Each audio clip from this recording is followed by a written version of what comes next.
Maka orang yang meminjamkan duit ruginya dua kali. Membayar zakatnya awak, memikirkan bilonyo membayar awak, poneng kepala awak. Kalau kawan minjam duit, ndak awak kasih minjam, hilang kawan. Kalau kawan awak minjam duit, ndak awak kasih minjam, hilang kawan. Tapi kalau awak kasih pinjam duit, hilang kawan. Bismillahirrahmanirrahim. Assalamualaikum warahmatullahi wabarakatuh. Alhamdulillah, Allahumma salli ala Sayyidina Muhammad wa ala ali Sayyidina Muhammad. Semoga kita semua selalu dalam rahmat Allah Subhanahu wa Ta'ala. Amin ya Rabbal Alamin. Yang saya hormati ibu-ibu, ustazah-ustazah, guru-guru yang mendidik calon-calon pemimpin masa depan, insya Allah. Amin ya Rabbal Alamin. Ini sahabat-sahabat saya, karena saya takut di ruangan ini sendirian laki-laki, jadi bawa orang. Ibu bisa buka di Google, tulis 30 fatwa seputar Ramadan UAS. 30 fatwa seputar Ramadan UAS. Gratis, PDF. Share ke grup dan kawan-kawan, boleh dicetak. Boleh dicetak untuk bekal Ramadan.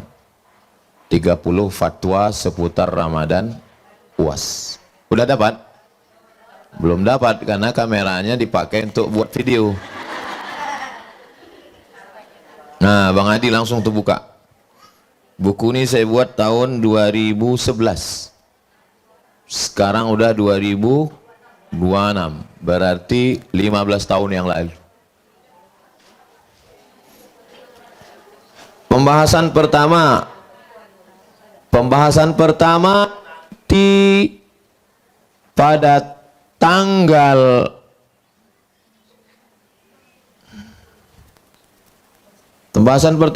tentang hilal. Pada tanggal 17 hari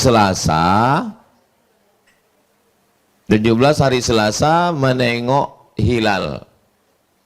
Hari Selasa tanggal 17 menengok hilal pakai teropong. Kalau nampak hilal hari Selasa, berarti kita puasa hari Rabu. Kalau tak nampak hilal hari Selasa, maka Sya'ban digenapkan 30 hari. Karena hari Selasa itu tanggal 29. Syarat hilal itu bisa ditengok menurut MUI kalau 3 derajat. Kenapa Muhammadiyah sudah bisa menetapkan bahwa hari Rabu puasa? Karena hari Rabu itu sudah nampak anak bulan. Muhammadiyah tidak penting 3 derajat. 0,5 pun bisa. Sedangkan MUI mesti 3 derajat.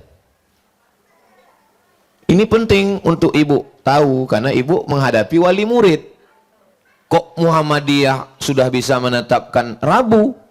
Kenapa MUI belum mengumumkan? Perbedaannya ada pada batas 3 derajat. Jelas? Makanya orang kalau ditanya, "Gimana? Cair THR kita sudah 3 derajat," katanya. Nah, itu nanti udah nampak. Udah nampak hilal. Bedanya MUI menetapkan mesti 3 derajat. Sedangkan Muhammadiyah 0,51 derajat sudah dianggap hilal. Sudah dianggap hilal. Jadi suami ibu yang namanya hilal, jangan dulu keluar hari Selasa.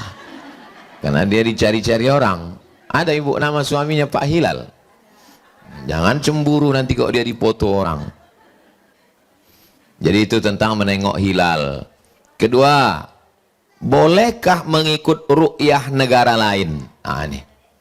Misalnya ada wali murid ibu yang pergi umroh.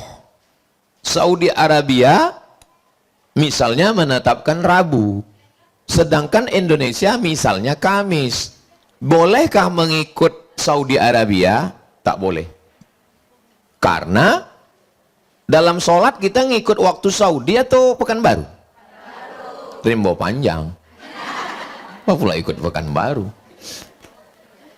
Maka jangan terjebak kalau tinggal rimbo panjang. Nah, makanya tak bisa mengikut ru'yah negara lain. Jadi kita ikut ru'yah keputusan Republik Indonesia. Dari Aceh sampai ke Papua dipasang teropong. Di Pekanbaru teropongnya dipasang di Jalan Sudirman. Sejak dibeli teropong itu sampai sekarang belum pernah nampak hilal. Asal dipasang nampak pucuk sawit. Ustaz kok tahu? Kawan saya di Kementerian Agama saya tanya, pernah teropong ditampai awak itu mencari hilal? Enggak, teman. Patang waktu ang mencari, nampak gaji 3 balik. Gitu. Nah, biasanya yang menengok hilal itu kalau di tepi laut, Banda Aceh, Papua. Kenapa? Karena bersih, tak berawan. Di tempat kita ini bukan berawan, berasap. Udah, hilal udah. Sekarang waktu puasa. Waktu berniat puasa. Niat puasa sebelum azan subuh. Makanya selesai sholat tarawih, sholat witir. Habis witir, kata Bilal, Naulis saum yarhamkumullah. Berniatlah kamu untuk puasa, semoga kamu dapat rahmat Allah. Nawaitu sauma ghadin an ada'i fardhi syahri Ramadan hadhihi sanati lillahi ta'ala. Kenapa Bilal di masjid itu ngajak niat? Takut yang ketiduran lupa berniat. Misal tertidur, bangun jam 8, buka tudung saji, tak ada ikan, tak ada lauk. Lalu saya bilang, ambo hariko puaso. Bisa apa tak bisa? Memang jam-jam segini kurang fokus memang ya. Misal, saya tertidur, bangun jam 5.30. Habis itu, saya bilang, aku puasalah hari ini. Boleh apa tak boleh? Tak ada niat. Tidur. Lalu kemudian bangun 6.06. Tanya, ada lauk bu? Enggak ada. Kalau gitu ambo puasolah. Puasa sunat sah. Puasa wajib? Puasa wajib mesti sebelum azan subuh. Terus bapak suami ibu bilang, ambo ada lauk, ada ketupek gulai paku pagi kok? Enggak ada. Ambo puasa saya lah. Sana puasa? Kalau lah 3 batang di esoknya, mesti dari habis subuh itu tidak ada masuk apapun, baru bisa puasa sunat. Kalau puasa wajib niatnya mesti sebelum azan subuh. Apa hukum gosok gigi? Gosok gigi dari azan subuh ke azan zuhur boleh. Dari azan zuhur ke sore makruh. Kenapa? Karena mulut sudah mulai kering, dia mendatangkan kesegaran. Gosok gigi pakai siwak tak ada perasa boleh. Gosok gigi pakai mentol tak boleh. Tak boleh ada perasa. Kalau perasaan sakit hati Pak Ustadz, nah itu lain lagi. Perasa, deterjen, mentol tak boleh. Saya gosok gigi sebelum azan subuh, mulut bersih. Oke, kita lanjutkan. Bagaimana ibu hamil dan menyusukan anak? Ibu hamil menyusukan anak kalau dia tak puasa karena dirinya, dia bayar qadha saja. Tapi kalau dia tak puasa karena anaknya, bayar qadha dan fidyah. Saya ulang sekali lagi. Kalau dia tak puasa karena dirinya, qadha saja. Kalau dia tak puasa karena anaknya ada unsur ekstern di luar dirinya, karena anaknya lemah, maka dia kena dua, qadha plus fidyah menurut mazhab Syafi'i. Saya mazhab Syafi'i. Kalau ada ustadz yang ceramah, kalau anaknya yang sakit, janinnya fidyah saja, bukan mazhab Syafi'i. Mazhab Syafi'i macam yang saya jelaskan tadi. Jelas? Yang tak jelas bisa ditonton ulang di channel Ustadz Abdul Somad Official. Subscribe, like, share, and comment. Berikutnya suntik dan obat tetes. Sakit mata, tetes, tidak batal. Sakit telinga, tetes, tidak batal. Suntik, suntik terbagi dua, suntik obat dan suntik vitamin. Kalau suntiknya suntik UV tidak batal, tapi kalau infus batal, karena infus menyegarkan, vitamin. Keluar dari kantor TK segar, rupanya 2 botol infus, batal. Jelas? Berikutnya kumur-kumur. Kumur-kumur hanya memasukkan air, tak apa-apa. Tapi kalau mubalaghah batal. Mubalaghah melampau. Melampau masukkan air, batal. Ustadz, kumur-kumur boleh nggak? Boleh, nggak batal. Tapi kumur-kumurnya pakai TS, batal. Kenapa? Sikit banyak masuk gula-gula itu ke dalam.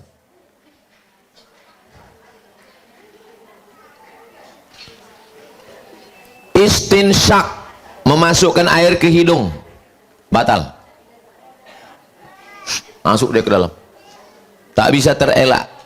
Kalau kumur masih ada penahannya di sini, kalau hidung tak bisa masuk dalam, maka hindari itu, cepat embuskan. Berikutnya tentang jumlah rakaat tarawih. Jumlah rakaat tarawih 23 rakaat. 20 tarawih, 3 witir. Dilaksanakan oleh Umar bin Khattab bersama sahabat Nabi. Muhammadiyah pakai 8 tarawih tambah 3 witir, 13. 8 tambah 3, 11. Saya sebetulnya mau ngetes, ibu ini masih sadar nggak? Kenapa bisa beda? Kalau ayatnya panjang, rokaatnya seketek. Kalau ayatnya pendek, rakaatnya banyak. Begitu kaedahnya. Pada masa Umar bin Abdul Aziz, rakaat tarawih 36. 36. Kenapa? Ayatnya pendek. Datang orang Indonesia dikombinasikannya antara dua. Rakaatnya ketek, ayatnya pendek. Dapat dua-duanya. Jelas? Itu asal tarawih. Kalau habis salam duduk istirahat namanya tarwihah. Habis salam duduk istirahat namanya tarwihah. Habis istirahat duduk istirahat namanya tarwihah. 3 kali tarwihah, bahasa Arabnya tarawih. Tarawih artinya duduk istirahat. Kenapa duduk istirahat? Karena ayatnya panjang, jadi duduk istirahat. Itu makna sholat tarawih. Sholat pakai duduk istirahat. Jadi kalau ada sholat tarawih, pumpang, pumpang, pumpang, pumpang, itu bukan sembahyang tarawih. Itu namanya sembahyang apa namanya. Berikutnya tentang perempuan pergi ke masjid. Mudah-mudahan nanti kita sampai ke Masjid Nabawi. Melaksanakan umroh. Ongkos tanggung masing-masing. Iko awak mengaduk ke kiblat. Di sebelah kiri Masjid Nabawi ini ada 3 pintu. Pintu yang pertama namanya Babul Baqi, karena mengharap ke arah pemakaman Baqi. Pintu yang kedua namanya babu Jibril, karena menghadap tempat Jibril masuk. Pintu yang ketiga namanya babun nisa. Apa itu nisa?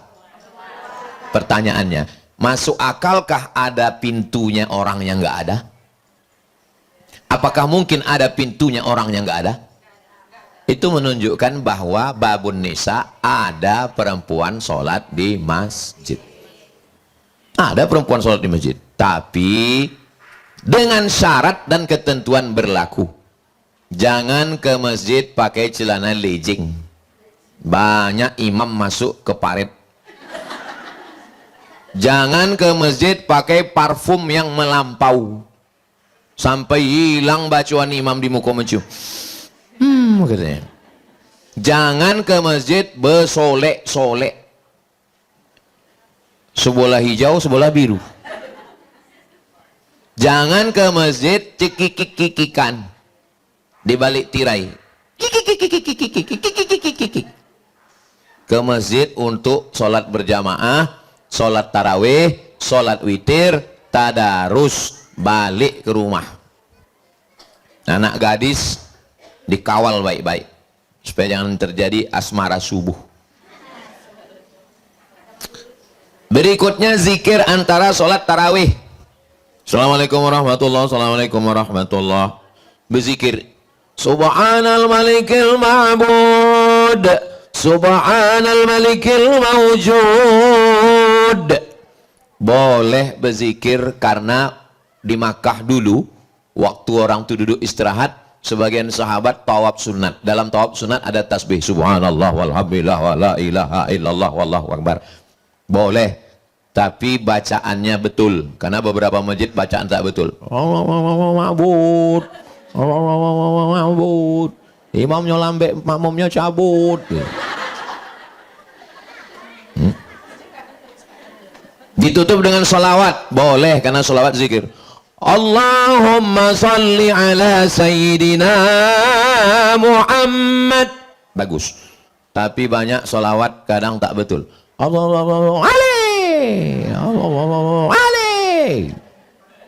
Bagus, tak usah berselawat. Berikutnya, sholat tarawih terlalu cepat. Udah saya bahas 15 tahun yang lalu. Hatta tatma'inna raki'an, ada tuma'ninah. Subhana rabbiyal azim wa bihamdi, subhana rabbiyal azim wa bihamdi, subhana rabbiyal azim wa bihamdi. Rabbana lakal hamdu mil'us samawati wa mil'ul ardi wa mil'u ma syi'ta min syai'in ba'du. Subhana rabbiyal a'la wa bihamdi, subhana rabbiyal a'la wa bihamdi, subhana rabbiyal a'la wa bihamdi. Rabbi firli warhamni wajburni warfa'ni warzuqni wahdini wa'afini wa'afani. Namanya tuma'ninah. Tup tup tup tup tup tup. Batal karena tidak ada tuma'ninah. Sependek-pendek tuma'ninah sekali tasbih. Subhana rabbiyal a'la wa bihamdi. Dapat satu tuma'ninah. Tapi kalau kening menempel macam stempel TK, tak sah sholat tarawih. Habis itu zikir dengan suara jahar. La ilaha illallah, la ilaha illallah. Boleh. Mana dalilnya? Karena Abdullah bin Abbas di luar Masjid Nabawi mendengar Nabi dan sahabat bertakbir dalam masjid. Belum ada mikrofon. Allahu Akbar, Allahu Akbar, Allahu Akbar. Begitulah bunyi suara mereka dulu bertakbir. Jadi takbir itu bukan. Mana tahu anak-anak kita bunyi zikir kalau imamnya tak kuat. Apa bunyi zikir tadi, nak? Jadi imam mengeluarkan zikir itu gunanya untuk mengajar ayah. Ayahnya pun tak tahu zikir. Ngajar ayah. Dah. Bersalaman selesai sholat. Assalamualaikum warahmatullahi wabarakatuh. Assalamualaikum warahmatullahi wabarakatuh. Sehat Pak Haji? Masya Allah. Sehat Pak? Masya Allah. Sehat Bang Adi? Masya Allah. Kalau sebelum sholat tadi dia belum salaman, bersalaman selesai sholat itu sunnah. Kalau sebelum sholat tadi dia sudah salaman, habis sholat dia salaman lagi, maka hukumnya mubah. Saya ulang lagi. Masuk masjid sholat, habis itu dia salaman sama orang, apa hukumnya? Sunnah. Masuk masjid salaman sama orang, habis sholat salaman lagi, apa hukumnya? Yang tak boleh itu sedang sholat salaman. Sehat Pak Haji? Cinta banget. Batal sholatnya. Lanjut. Mengangkat tangan waktu berdoa. Allahumma innaka afuun karimun tuhibbul afwa fa'fu anna ya karim. Hukum mengangkat tangan ketika berdoa sunnah. Cara mengangkat tangan 3. 1, tapaknya ke langit. 2, tapaknya ke muka. 3, bawahnya ke atas. Begini atau begini? Waktu doa tulak balo. Allahumma dafa'an al-ghala wal waba wal fahsya. Menolak bala. Menolak balo. Tolak tsunami. Tolak bala. Yang ada tolak bala. Tak ada tolak jeruk. Maka boleh dimakan jeruk. Tolak bala. Adapun tangannya terbuka dengan tertutup sama. Yang terbuka, yang tertutup sama. Bukan berarti yang terbuka gini, kau jangan terbuka, doa kau keluar dari tengah. Tidak. Masalah menyapu muka. Subhana rabbika rabbil izzati amma yasifun wa salamun alal mursalin walhamdulillahi rabbil alamin. Sunnah hukumnya menyapu muka. Sebab apa? Sebab waktu awak berdoa barokah turun ke tangan awak. Ibu, apa sih rahasianya glowing? Karena saya habis selesai berdoa masuk muka. Oh, bukan skincare, enggak. Kalau ibu apa rahasianya? Ini bekas wudhu. Oh, jadi kau sangka aku tayamum selama ini?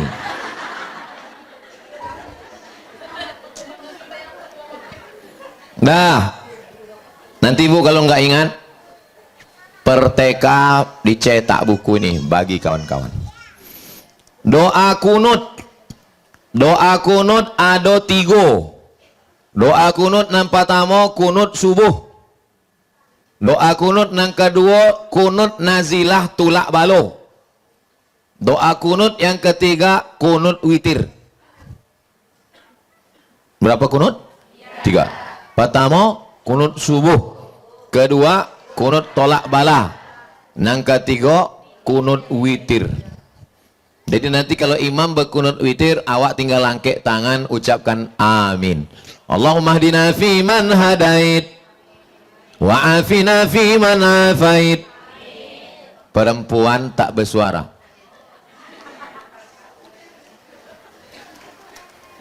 Kau kenapa nggak pernah bilang amin setiap aku berdoa? Karena aku sudah dapat. Hah? Rupanya nama lakinya Pak Amin. Setiap berdoa dia sayang katanya. Sayang. Rupanya bilang amin.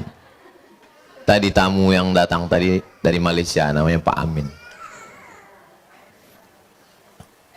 Pembahasan berikutnya, 2 kali witir dalam semalam.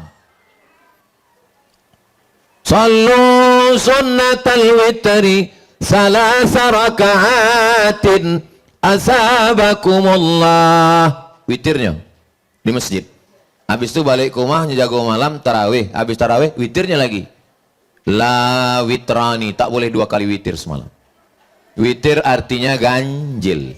3 setelah tarawih, 3 setelah tahajud. 3 tambah 3? Bukan witir. Maka kalau mau pilih witir habis tarawih. Siapa yang sholat tarawih ikut witir dengan imam dapat pahala macam sholat sepanjang malam. Makti bangun malam tarawih saja, jangan witir lagi. Tahajud saja, jangan witir lagi. Tapi kami tadi udah sholat witir, boleh sholat tahajud walaupun sudah witir. Oke, kita lanjutkan lagi. Melafalkan niat. usolli sunnatat tarawih rakaataini lillahi ta'ala. Itu di dalam sholat atau di luar sholat? Di luar sholat. Kapan kita baru mulai sholat? Ketika mulut menyebut A, itulah sholat. Akabah, bukan sudah sholat. Ketika mulut menyebut mulai A, itu baru mulai sholat. Allahu Akbar, itu baru sholat. Jadi kalau ada orang bertanya, boleh kita melafazkan niat Pak Ustadz? Enggak ada hubungan sama sholat. Karena dia misalnya orang sebelum sholat disebutnya kantui lah, dia nggak ada hubungan sama sholat. Karena tidak, yang membatalkan sholat itu kalau bercakap di dalam, kalau sebelum sholat. Lalu kenapa orang mengatakan usolli? Untuk menguatkan hatinya dalam 5 perkara. Sembayangnya sembayang apa? Zuhur. Sunat apa wajib? Wajib. Berapa rakaat? 4. Ada apa qadha? Ada. Jadi imam apa jadi makmum? 5 inilah isi usolli itu. Usolli fardhu zuhri arba'a raka'atin adaan makmuman lillahi ta'ala. Isi usolli itu 5. Kenapa pakai usolli? Karena kalau dia tak pakai usolli langsung takbir Allahu Akbar, berkato-kato dalam hati, zuhur apa asar, maghrib apa isya, sunat apa wajib. Untuk menolak was-was maka dia pakai usolli. Tapi Muhammadiyah tak pakai usolli. Ya karena kata dia hati udah kuat, ngapain pakai usolli? Ustaz pakai usolli, kadang-kadang pakai usolli, kadang-kadang tidak. Kalau hati saya sedang tenang, kuat di dalam, tak pakai usolli. Tapi kalau lagi kacau balau, menengok bangunan belum selesai, ya usolli. Usolli fardhu zuhri arba'a raka'atin adaan makmuman lillahi ta'ala. Allahu Akbar. Ibu yang tak pakai usolli angkat tangan. Yang pakai usolli, nggak usah dipermasalahkan mau usolli tak usolli. Yang penting sembahyang. Kelahi antara usolli tak usolli. Rupa-rupanya dua-duanya tak sembahyang.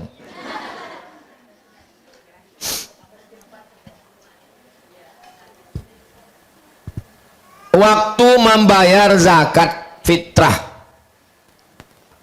kepada jamaah sekitar Jalan Kamboja, harap membayar zakat fitrah seminggu sebelum Idul Fitri, karena malam Idul Fitri kami tidak membagi lagi karena kami mau mencari baju raya ke Mall SKA. Kata pengurus. Sebetulnya wajib membayar zakat fitrah ini kapan? Wajib membayar zakat fitrah begitu tenggelam matahari petang Ramadan. Tenggelam matahari jam 6.30 petang Ramadan, azan maghrib, disitulah wajibnya membayar sampai khotib naik mimbar besok. Jadi kalau maghrib sekarang 6.30, khotib naik mimbar 7.30, wajib membayar zakat fitrah itu hanya 14 jam. 6.30, 7.30, hanya 13 jam. Misalnya ibu punya suami meninggal asar, nggak ada orang yang bilang na'udzubillah. Meninggal asar hari terakhir Ramadan. Pertanyaannya, wajibkah dia bayar zakat fitrah? Kenapa tak wajib? Karena dia tidak hidup dalam 13 jam itu. Ibu mengandung anak, alhamdulillah. Anaknya lahir sesudah khotib naik mimbar. Naik khotib ke atas mimbar, lalu kata si khotib, Allahu Akbar. Lahir anaknya. Dikasih nama anaknya Fitri. Karena lahir Idul Fitri. Pertanyaannya, wajibkah anak ini bayar zakat fitrah? Tidak. Karena dia tidak ada di dunia ini dalam 13 jam itu. Nyambung tak nyambung? 13 jam dari azan maghrib ke khotib naik. Makanya kalau ibu tak mau keluar duit bayar zakat fitrah, tahan deh. Jangan keluar dulu yo. Bang keluar sesudah open house yo. Jadi Kalau ada orang bayar zakat fitrah seminggu sebelum Idul Fitri, hukumnya mubah, bukan hukumnya mubah. Bayar zakat fitrah seminggu sebelum Idul Fitri, dibayarnya. Kok bayar? Tiba-tiba hari terakhir Ramadan meninggal. Apakah diminta balik? Assalamualaikum Pak Ketua Masjid. Ya. Minta ambo balik, laki ambo ndak duit. Jangan diminta balik, itu terhitung sebagai solawat, sodako. Dah, sekarang pembahasan tentang zakat fitrah dalam bentuk pitih. Nabi membayar zakat fitrah dalam bentuk ompek. Pertama gandum, kedua kurma, ketiga kismis, keempat susu kambing dijemur, mentega. Karena itu makanan pokok. Kita di Riau bayar zakat fitrah pakai?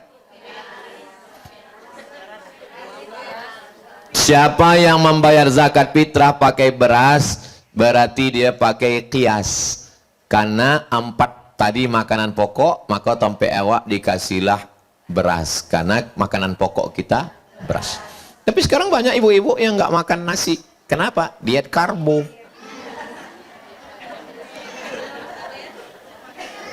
Orang Papua makan papeda, sagu, disiram pakai air panas, pakai sumpit.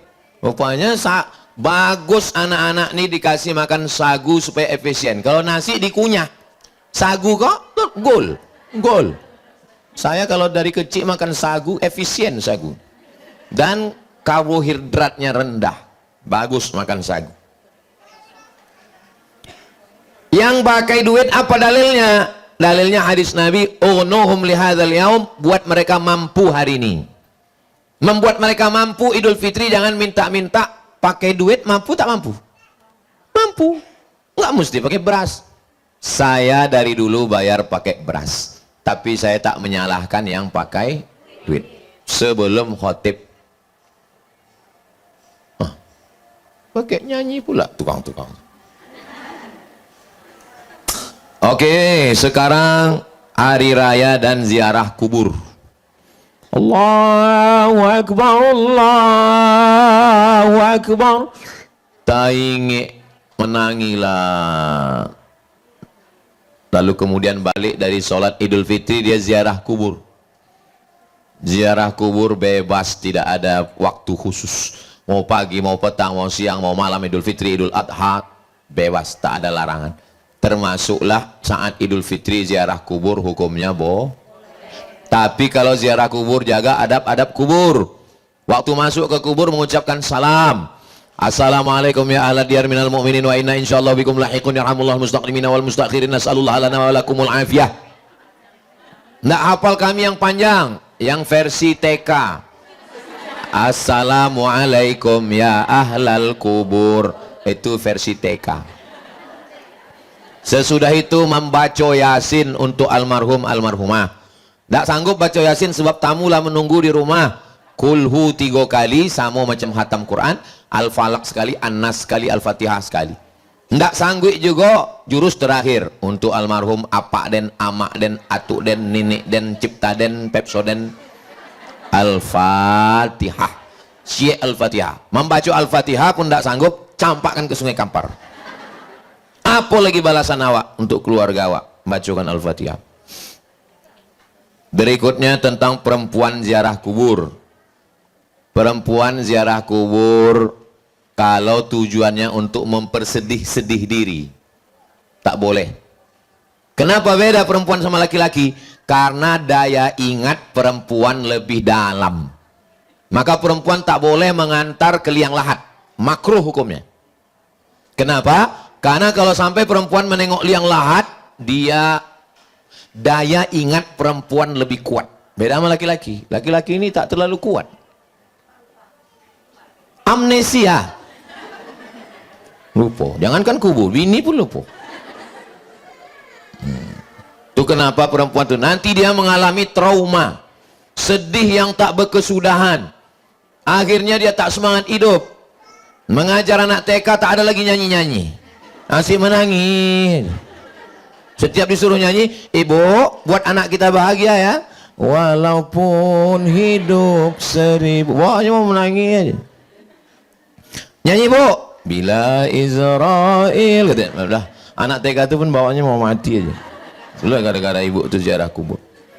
Tapi kalau perempuan itu lupa dunia, maka mengingatkannya dengan kubur. Alhaakumut takasur. Kamu sudah dilalaikan berbangga-bangga, banyak harta, banyak itu, banyak ini, hatta zurtumul maqabir. Jadi perempuan yang suka shopping, bagus dibawa ziarah kubur sehari 3 kali. Pagi sekali, siang sekali, sore sekali. Saya membawa istri saya ziarah kubur sehari 3 kali. Pertama kami keluar pagi nyari lontong, siang ngawani dia belanja, malam itu kan di jalan Kamboja kubur.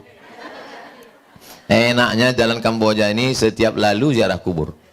Setiap lewat di jalan Kamboja, nanti ibu lalu balik jangan lupa assalamualaikum ya ahla diyar minal mu'minin wa inna insyaallah bikum lahiqun yarhamullahu mustaqdimin wal mustakhirin nasallallahu lana wa lakumul afiyah. Terus kata orang yang kubur, yang untuk anak TK kata dia, assalamualaikum ya ahlal kubur. Oke, habis. Terakhir, hebatnya kita ini duduk sejenak hatam 1 buku 30 fatwa seputar Ramadan. Terakhir masalah yang ke-30, puasa 6. Puasa 6. Ibu kan punya utang 7 hari kemarin. Puasa 6 niatnya qadha. Saya niat puasa qadha besok 1 hari lillahi ta'ala. Puasa dia 6 hari, C 2, 3, 4, 5, 6, maka dia dapat 2. Puasa qadha-nya lunas 6 hari dan dapat pahala puasa sunat Syawal. Jadi ibu niatnya puasa qadha. Niatnya puasa qadha. Otomatis ibu bisa dapat 3. Qadha-nya dapat, puasa 6 dapat. Kalau kebetulan dilaksanakan hari Senin Kamis dapat puasa Senin Kamis. Bisa dapat 4. Loh, kok bisa 4? Qadha dapat, puasa Syawal dapat, puasa Senin Kamis dapat, dilaksanakan tanggal 13, 14, 15. Ayyamul Bait. Tapi niatnya tetap cie qadha saja. Kalau ibu puasa sunat tak dapat qadha. Tapi kalau puasa qadha dapat sunat. Jelas? Jangan kemana-mana, kita lanjutkan setelah yang satu ini. Itulah masalah yang umum dirasakan masyarakat. Kalau ada masalah-masalah dari ibu, kita akan bahas dalam tanya jawab insya Allah. Terima kasih. Menangkap puyuh di Bukit Selasih. Thank you dan terima kasih. Assalamualaikum warahmatullahi wabarakatuh. Kasih mikrofon Ilham. Silakan Bu.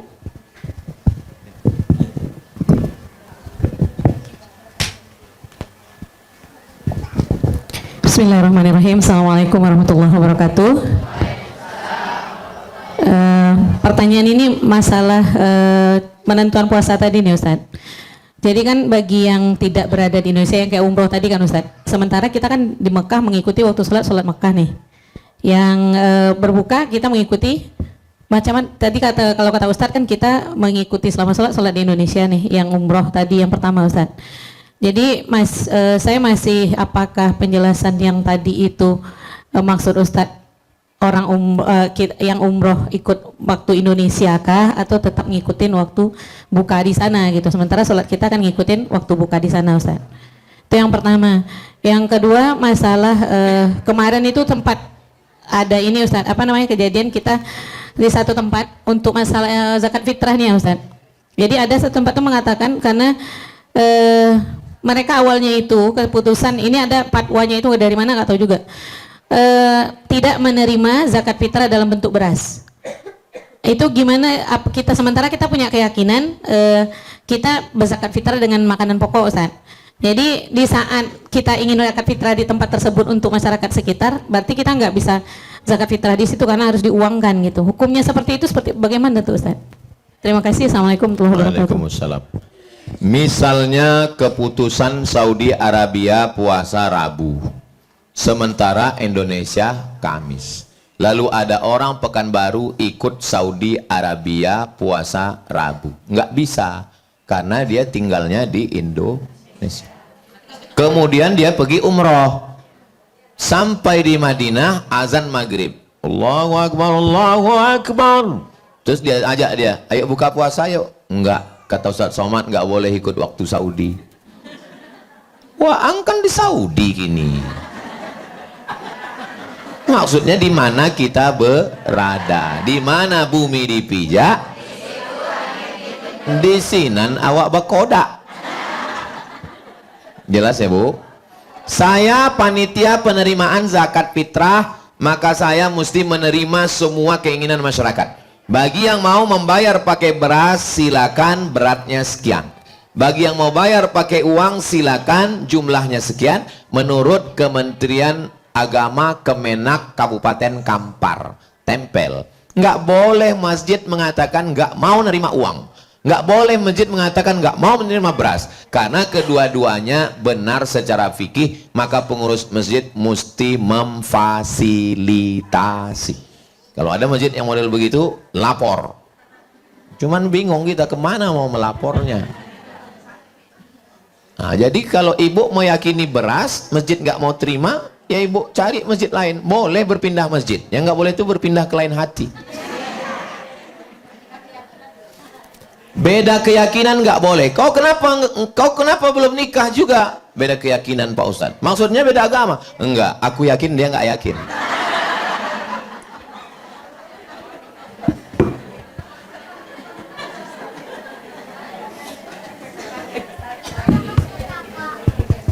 Ya, silakan.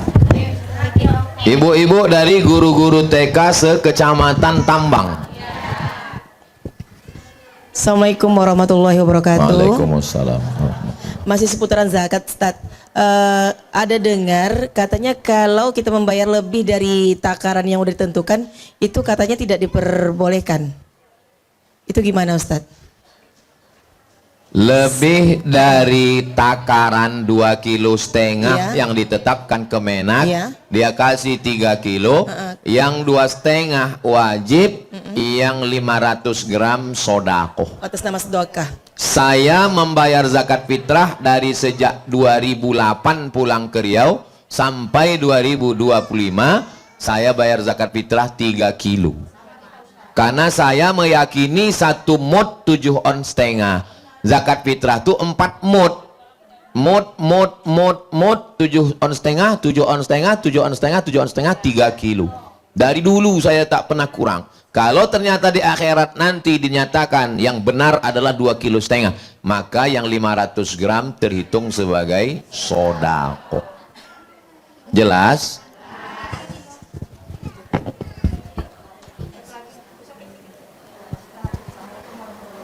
Waalaikumsalam warahmatullahi wabarakatuh.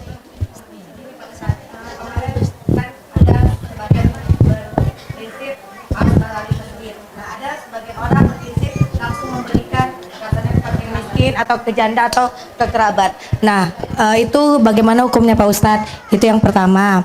Yang kedua, ini ada dari teman-teman juga mau menyampaikan bagaimana hukumnya ketika kita masak, ibu-ibu maklum takut kurang garam, ngerasa sedikit di ujung lidah, itu bagaimana hukumnya Pak Ustadz? Seperti itu. Ya, itu pertanyaan mewakili teman-teman Pak Ustadz. Terus kita zakat harta nih Pak. Zakat harta itu kita kan 2,5% dari harta yang bergerak dan yang kita gunakan atau yang menghasilkan. Nah, ada sebagian orang bilang seluruh harta diperhitungkan, itu dibagikan 2,5%-nya untuk zakat. Mohon pencerahannya ya Pak Ustadz. Assalamualaikum warahmatullahi wabarakatuh. Pagi habis sholat subuh, ambil beras 4 mud, masukkan ke kresek. Waktu mau jalan sholat id, cari orang miskin. Nampak orang miskin, langsung kasih ke dia. Ini makan kau hari ini supaya kau bisa hari raya sama aku sama-sama kenyang, jangan ngemis lagi ya. Begitulah aslinya zakat fitrah. Begitulah aslinya zakat fitrah. Habis sholat subuh, bawa beras 4 mud, nampak orang miskin, kasih supaya dia makan hari itu, jangan dia miskin ngemis. Itulah aslinya zakat fitrah.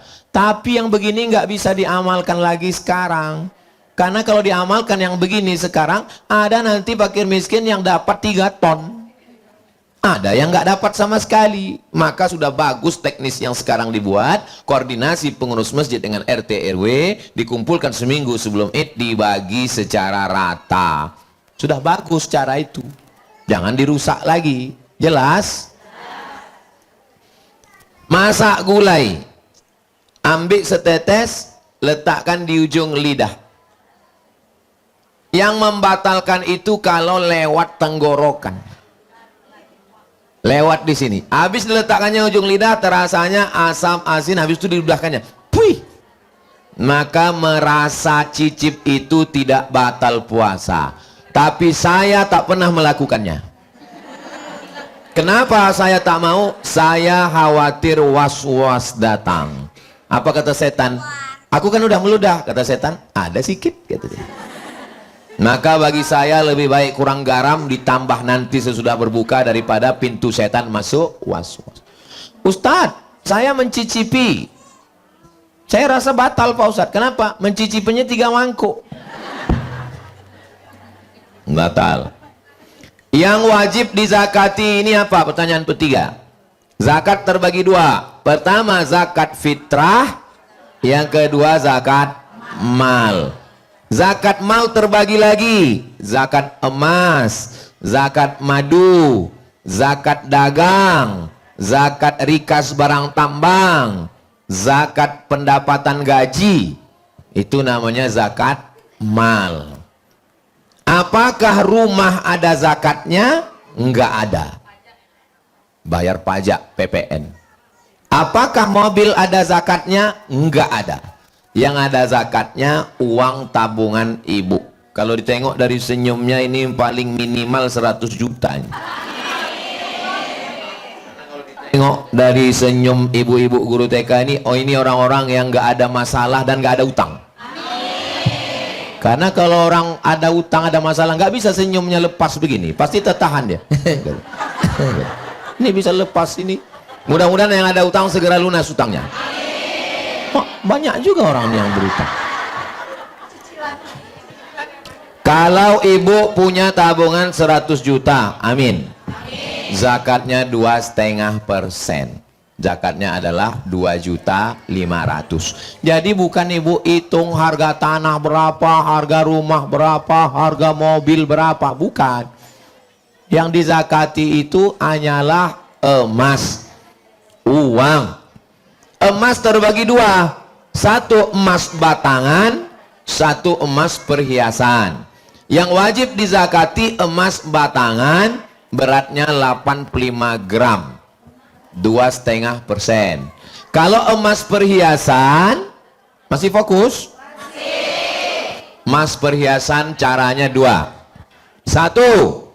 Kumpulkan semua gelang, rantai, subang, anting, gigi emas. Kumpulkan semua, keluarkan sekali seumur hidup. Sekali seumur hidup. Ini cara pertama. Ini cara pertama. Cara yang kedua. Kalau 850 gram, berapa beratnya? 850 gram baru keluar zakat. Kalau di bawah 850 gram, 850 gram itu sekilo kurang seon setengah.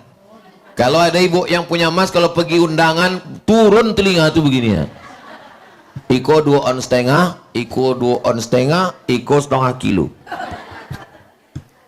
Jadi saya anjurkan bagi ibu yang emasnya di bawah 850 gram, kumpulkan semua, keluarkan sekali seumur hidup.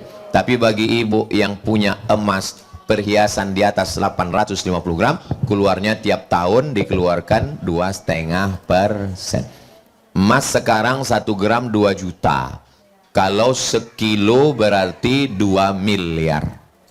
Kalau 1 miliar zakatnya 25 juta. Kalau 2 miliar berarti 50 juta. Jelas? Dah 3 pertanyaan dari ibu. Apa lagi bu?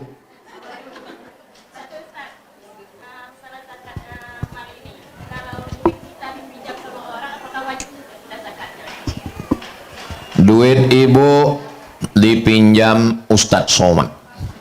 Yang membayar zakatnya ibu atau Ustadz Somad? Pemilik. Siapa pemilik uang? Ibu. Maka orang yang meminjamkan duit ruginya dua kali. Membayar zakatnya awak, memikirkan bilonyo membayar awak, poneng kepala awak.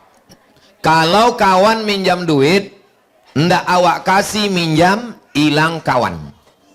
Kalau kawan awak minjam duit, ndak awak kasih minjam, hilang kawan. Tapi kalau awak kasih pinjam duit, hilang kawan.